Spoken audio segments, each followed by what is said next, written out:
Assalamualaikum warahmatullahi wabarakatuh. Perkenalkan, saya Elva Nur Ifni Rahmawati Permana dengan NIM 051838587 dari Program Studi Ilmu Komunikasi. Di sini saya akan menjelaskan tugas mata kuliah logika. Yang pertama, term atau termologis adalah unsur dasar dalam sebuah proposisi atau pernyataan yang merujuk pada sesuatu, baik itu objek, konsep, atau kualitas. Term berfungsi sebagai subjek atau predikat dalam suatu proposisi. Berikut ada 3 macam term yang umum dikenal beserta penjelasan dan contohnya. Yang pertama, term konkret.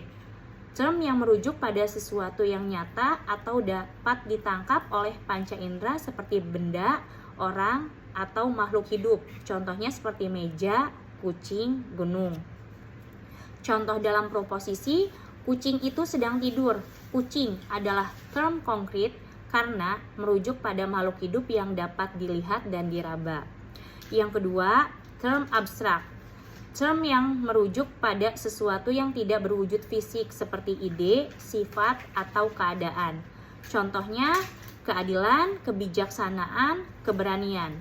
Contoh dalam proposisi, keadilan harus ditegakkan.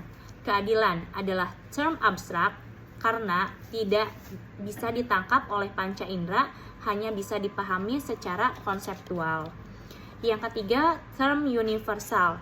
Term yang menunjukkan suatu kelas atau kelompok secara umum, bukan individu tertentu. Contohnya manusia, hewan, pohon. Contoh dalam proposisi, semua manusia akan mati. Manusia di sini adalah term universal karena mencakup seluruh anggota kelas manusia. Yang kedua, sesat pikir atau logical fallacy adalah kekeliruan dalam berpikir atau bernalar yang tampak logis, tetapi sebenarnya menyesatkan atau tidak valid secara logika. Fallacy sering muncul dalam debat, argumen sehari-hari, atau penalaran yang tergesa-gesa. Contoh bentuk sesat pikir dan penjelasannya. Yang pertama, ad hominem. Pengertiannya itu menyerang pribadi lawan, bukan argumennya. Contohnya, kamu tidak bisa dipercaya soal perubahan iklim karena bahkan kamu gagal dalam matematika. Fokusnya pada kelemahan pribadi, bukan isi argumen. Yang kedua, strawman.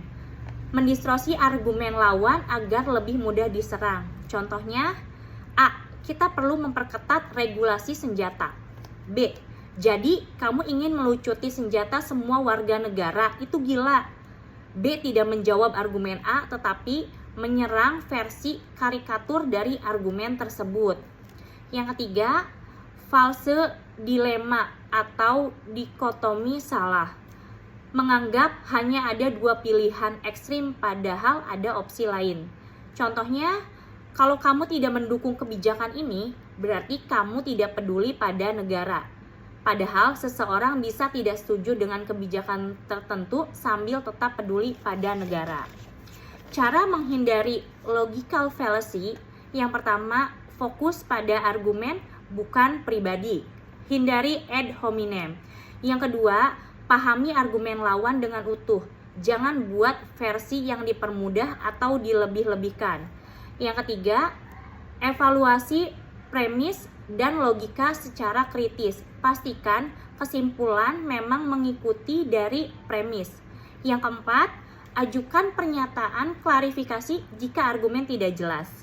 Yang kelima, latih berpikir kritis dan logika formal, termasuk mengenai jenis-jenis fallacy.